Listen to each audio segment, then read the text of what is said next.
Bonjour à tous et bienvenue dans ce nouveau cours.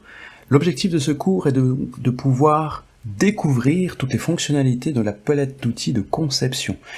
En fonction de l'élément choisi, vous allez voir que la palette d'outils va différer et c'est ce que nous allons voir aujourd'hui. Nous allons faire des généralités, nous allons toucher un peu à tous les éléments pour que nous puissions voir un maximum sur la transformation de cette palette d'outils.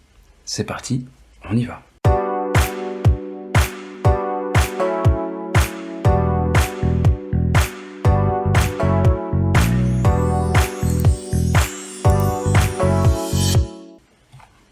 On va prendre un élément de forme carrée, par exemple, voilà, de forme carrée. Lorsqu'on clique sur cet élément, on voit bien qu'il y a des choses qui apparaissent en haut. En fonction de l'élément, il y a d'autres choses qui vont apparaître. Là, je suis sur aucun élément, je vois déjà que ma palette d'outils a été transformée.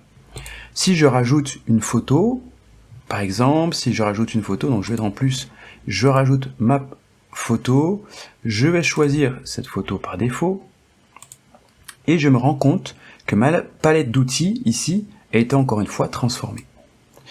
Si je rajoute un texte, je vais chercher mon texte ici, et je rajoute simplement un titre. Je vérifie ma palette en haut, elle a encore été modifiée. D'accord? Et on le voit bien, en fonction de l'élément choisi, la palette va être modifiée. Il y a encore d'autres choses, d'autres éléments, comme les graphiques, comme les tableaux, ainsi de suite, et vous aurez encore beaucoup de modifications à ce niveau-là. Ce qu'on va faire déjà dans un premier temps, c'est qu'on va voir les principales fonctionnalités qui sont propres à finalement tous les éléments. Sur le carré, nous avons la forme, qui est vraiment propre à l'élément carré et aux formes. Lorsque vous cliquez sur forme, vous avez cette possibilité de transformer votre forme directement sans en créer une nouvelle. Exemple, et on voit bien que la forme est en train de changer.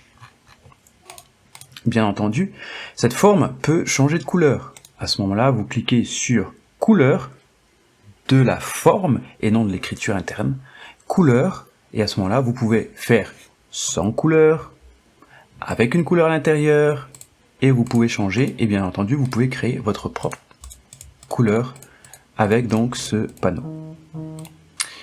Ensuite, ce qu'il faut savoir, c'est que au niveau des éléments, vous pouvez maintenant également créer des contours, des bordures, et vous pouvez modifier ces bordures. Donc, au niveau de la bordure, je peux mettre une bordure simple, une bordure en tiret allongé. Alors, je vais agrandir mon élément ici, que vous puissiez voir un petit peu ce que ça donne, et je vais me mettre sur un fond noir, avec des pointillés blancs, et je vais vous montrer comment on fait. Voilà. Donc on a des tirets blancs, on a des tirets un peu plus resserrés et ensuite on a les pointillés. Comme vous pouvez le voir, on le voit très bien. Au niveau de l'épaisseur de la bordure, vous pouvez le modifier. En tout cas, vous pouvez augmenter cette épaisseur de la bordure tout en bénéficiant donc des changements. Vous pouvez également arrondir les angles. Alors là, ça va fonctionner surtout lorsque nous sommes sur, non pas un carré, mais lorsque nous sommes justement pas sur un cercle, mais sur un carré ou quelque chose qui a des angles pointus. C'est-à-dire qu'au niveau de la bordure des angles, que j'ai une bordure ou pas, je peux changer l'élément des angles et vous voyez commencer à les arrondir. Ce qui me permet finalement d'obtenir des formes avec des coins arrondis. Au niveau du triangle, on a également cette possibilité d'arrondir les coins. Et chaque forme, finalement, sur chaque forme où il y a des coins, des pics, vous pouvez donc arrondir donc ces coins. Voilà un petit peu donc pour la forme au niveau donc de ce qu'on a vu pour le moment. On a vu donc la couleur, la forme, on a vu aussi les lignes. Alors bien entendu, si vous souhaitez avoir un objet qui n'a pas de fond, mais qui a une bordure, vous cliquez ici sur la bordure. À ce moment-là, vous avez une nouvelle option qui apparaît, donc c'est-à-dire la couleur de la bordure. Vous cliquez pour changer la couleur de votre bordure. Et enfin, vous retournez sur la couleur de l'objet et vous dites que je ne veux aucune couleur.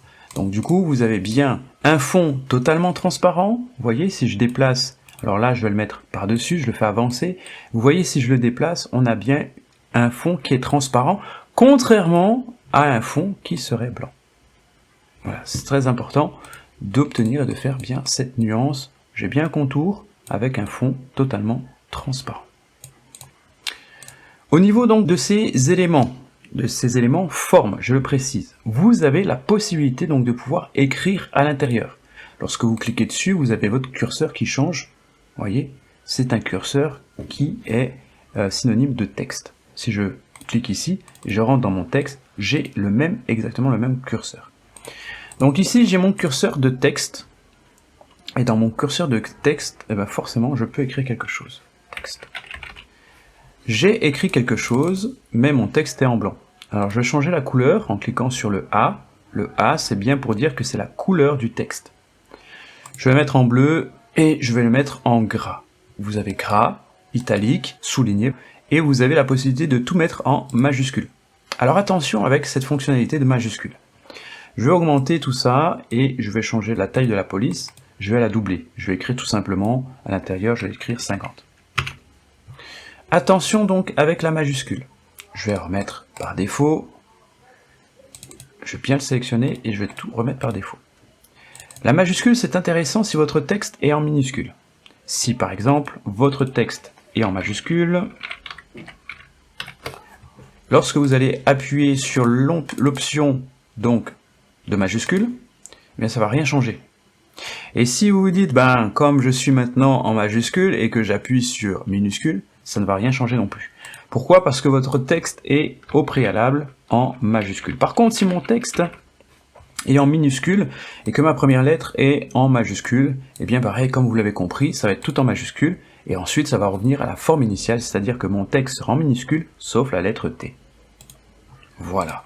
Donc ça c'est très important pour tous les textes, que ce soit pour l'ajout du titre ici, d'accord, j'aurai toujours la possibilité de passer en majuscule, en minuscule, souligné, italique, gras, etc.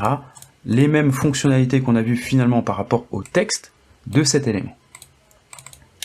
Nous sommes toujours donc sur le texte. À ce moment-là, que ce soit sur le texte qui est ici ou bien dans un élément, vous avez la possibilité de changer la police. Pour changer la police, c'est très simple. Vous avez juste à sélectionner la police qui vous convient. Voilà.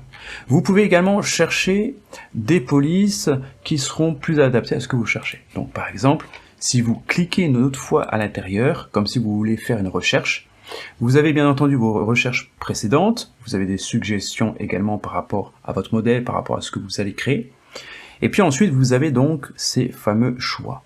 Vous avez des textes spécialement pour les titrages, des spirales, des gras, vous avez des polices cool, égyptienne, pinceau. En fait, Canva a fait des groupes de polices en fonction des thèmes abordés. On retrouve bien entendu les polices sérifs, dites sérifs. Voilà, toutes ces polices que nous avons vues et que vous verrez dans les cours prochains. Et puis vous avez aussi donc les polices, forcément, vous avez des polices sans sérif, et ça on les reconnaît, des polices fantasy comme on les a vues, et justement dans ces polices fantasy, eh bien on les a regroupées par rapport à leur ressemblance. À vous de faire votre choix en fonction de ce que vous allez écrire et de ce que vous voulez faire. Par la suite, au-delà donc du choix de la police, on a bien entendu la possibilité donc de pouvoir jouer sur l'alignement. Alignement du texte, alignement à gauche, alignement en mode justifié, alignement à droite également. D'accord? Il faut simplement cliquer dessus et au fur et à mesure, ça va donc changer le centre, l'alignement de gauche à droite et en justifié. Vous avez la possibilité également de mettre des listes. Donc c'est-à-dire que là je suis que ce soit sur le texte ou sur la forme, c'est la même chose. Donc je vais passer ici, je vais dupliquer, je vais faire copier, CTRL C, CTRL V, CTRL V. Ici j'ai trois lignes de texte. 3 lignes de texte que je peux passer donc en liste. J'appuie ici et j'ai bien ma petite puce qui pour me signaler que je suis bien en forme liste.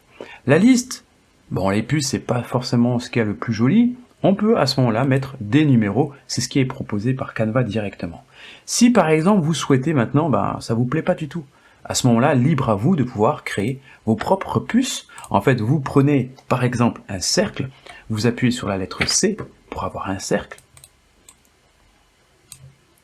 Et puis par exemple, eh bien, vous créez votre propre puce, vous la rapetissez au maximum, et pour réduire un élément au maximum, eh bien, il faut agrandir votre plan de travail pour pouvoir maintenant raccourcir.